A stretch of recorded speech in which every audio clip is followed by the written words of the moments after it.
నమస్కారం మిత్రులారా. మన హిందూ పురాణాలను చాలామంది కేవలం కట్టుకథలుగా కొట్టిపారేస్తుంటారు.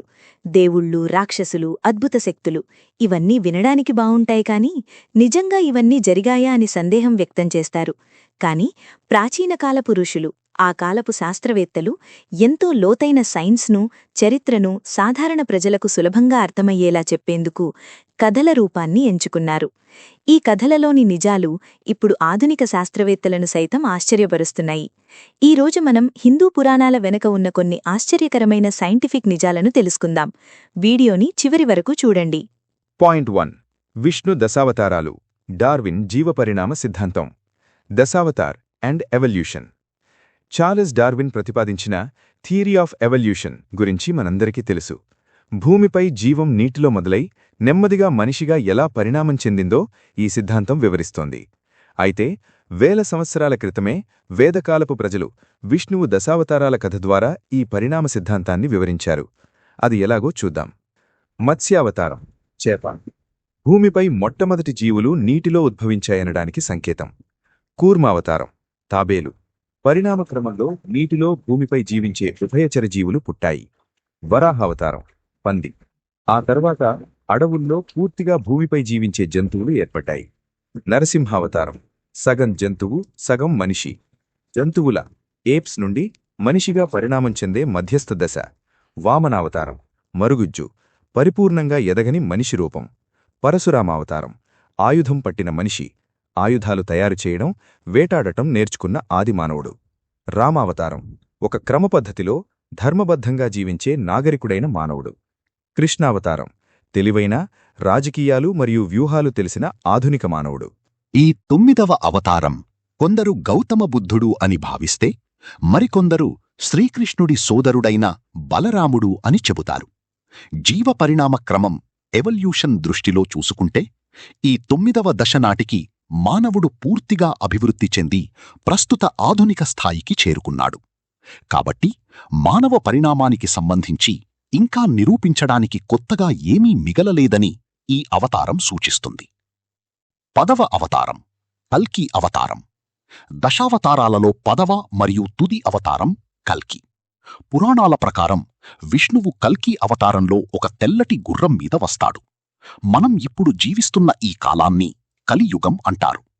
ఇది మానవాళికి అత్యంత దిగజారిన దశ. ఈ యుగంలో ప్రకృతి విపత్తులు, కరువులు, యుద్ధాలు పెరిగిపోయి ధర్మం నశించి ప్రజలు అబద్ధాలాడుతూ మోసాలకు పాల్పడతారు.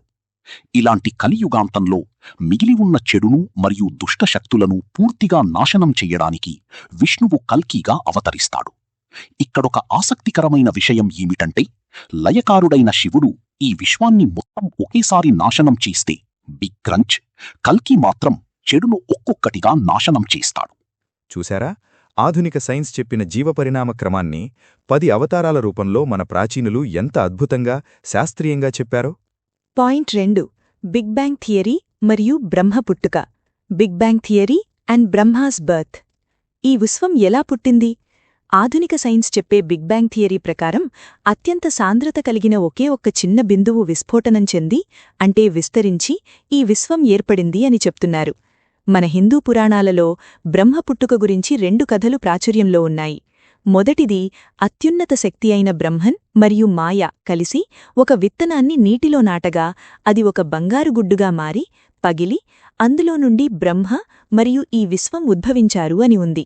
రెండవ కథలో విష్ణువు నాభి నుండి ఒక కమలం ఉద్భవించి అది విచ్చుకుని అందులో నుండి బ్రహ్మ జన్మించి సృష్టిని ప్రారంభించాడు అని ఉంది. ఈ కథలను జాగ్రత్తగా గమనిస్తే ఆ బీజం లేదా గుడ్డు అనేది బిగ్ బ్యాంగ్లోని సాంద్రతతో కూడిన ఆ చిన్న సింగ్యులారిటీ బిందువుకు సంకేతం. కమలం విచ్చుకొని విశ్వం ఏర్పడమనేది విశ్వవ్యాకోజానికి నిదర్శనం. భౌతికశాస్త్రం తెలియని సామాన్యులకు సైన్స్ను సులభంగా అర్థమయ్యేలా చేయడానికి ఋషులు ఇలా కథలను సృష్టించారు. పాయింట్ 3. మహాప్రళయం, ప్రపంచం అంతమైన కథ. విష్ణువు మత్స్యావతారం సమయంలో మనువును ఒక పెద్ద పడవ నిర్మించి అందులో జీవరాశులను మరియు వేదాలను ఉంచమని మనువును చెబుతాడని మన పురాణాలు చెబుతున్నాయి. ఆశ్చర్యకరమైన విషయం ఏమిటంటే, ఇటువంటి భారీ జలప్రళయం గురించిన కథలు బైబిల్, నోవాహార్క్, చైనీస్, మాయన్ నాగరికతల్లో కూడా ఉన్నాయి. ఒకప్పుడు భూమిపై మినీ ఐసేజ్ ముగిసే సమయంలో మంచు కరిగి ప్రపంచవ్యాప్తంగా భారీ వరదలు వచ్చాయని, ఈ అంతర్జాతీయ విపత్తును చూసినవారు లిఖితపూర్వక సమాచారం లేని ఆ కాలంలో ఒకరికొకరు కథల రూపంలో పంచుకున్నారని శాస్త్రవేత్తలు విశ్లేషిస్తున్నారు. పాయింట్ 4. సరస్వతీ నది కేవలం కల్పన కాదు. ఋగ్వేదంలో సరస్వతీ నది గురించి ఎన్నో గొప్ప వర్ణనలున్నాయి. అది అత్యంత పవిత్రమైన నదిగా కీర్తించబడింది. కాని ఇప్పుడా నది భౌతికంగా కనిపించదు కాబట్టి అది కేవలం పుక్కిటి పురాణమని చాలామంది అనుకున్నారు. కాని ఇస్రోకి చెందిన శాటిలైట్ చిత్రాలు, రిమోట్ సెన్సింగ్ ద్వారా వాయువ్య భారతదేశంలో అంటే రాజస్థాన్ థార్ ఎడారి కింద ఒక అతిపెద్ద నదీ గర్భాన్ని కనుగొన్నారు. సుమారు 6000 BCE సమయంలో అద్భుతంగా ప్రవహించిన ఈ నది హిమాలయాల్లో వచ్చిన వాతావరణ మార్పులు మరియు టెక్టానిక్ ప్లేట్ల కదలికల వల్ల ప్రవాహమార్గం మారి ఇసుకలో ఇంకిపోయిందని శాస్త్రవేత్తలు ఆధారాలతో నిరూపించారు. ఆ నది పొడమున సింధు లోయ నాగరికత అంటే హరప్పా నాగరికతకు చెందిన వేలాది శిథిలాలు బయటపడడం దీనికి సజీవ సాక్ష్యం. పాయింట్ 5. సముద్రంలో మునిగిన అసలైన ద్వారకా నగరం. శ్రీకృష్ణుడు పాలించిన ద్వారకా నగరం ఆయన నిర్యాణం తర్వాత సముద్రంలో మునిగిపోయిందని మహాభారతం చెబుతోంది. ఇది కూడా కేవలం కథే అని అనుకున్నారు. కాని ఎస్ఆర్ రావు గారి నేతృత్వంలో నేషనల్ ఇన్స్టిట్యూట్ ఆఫ్ ఓషనోగ్రఫీ వారు చేసిన మరైన్ ఆర్కియోలాజికల్ ప్రయోగాలలో గుజరాత్ సముద్ర తీరంలో నీటి అడుగున ఒక పురాతన నగర నిర్మాణాలను కనుగొన్నారు. అక్కడ అప్పటి కాలంనాటి రాతి యాంకర్లు, భారీ గోడలు, ముద్రలు కూడా దొరికాయి. ఇది మహాభారతంలో చెప్పబడిన అసలైన ద్వారకా నగరమే అని పరిశోధనలు నిర్ధారించాయి. చూశారుగా, హిందూ పురాణాలు కేవలం కల్పితాలు కావు. ఆనాటి ఋషులకు విశ్వం గురించి, ప్రకృతి గురించి అపారమైన జ్ఞానముంది. ఆ జ్ఞానమే ఆ కాలపు సైన్స్. రాబోయే తరాలకు ఆ సైన్స్ వృధా కాకుండా ఉండాలనే ఉద్దేశంతో అందరికీ ఆసక్తి కలిగించేలా కథల రూపంలో మనకి అందించారు. మన సంస్కృతిలో, పురాణాలలో ఉన్న సైన్స్ను మనం అర్థం చేసుకోవడం, గౌరవించడం ఎంతో అవసరం. ఈ వీడియో మీకు ఆసక్తికరంగా అనిపిస్తే లైక్ చేయండి, కామెంట్ చేయండి మరియు మీ మిత్రులతో షేర్ చేయండి. ఇలాంటి మరెన్నో అద్భుతమైన విషయాల కోసం మన యూట్యూబ్ ఛానల్ని సబ్స్క్రైబ్ చేసుకోండి. నమస్కారం.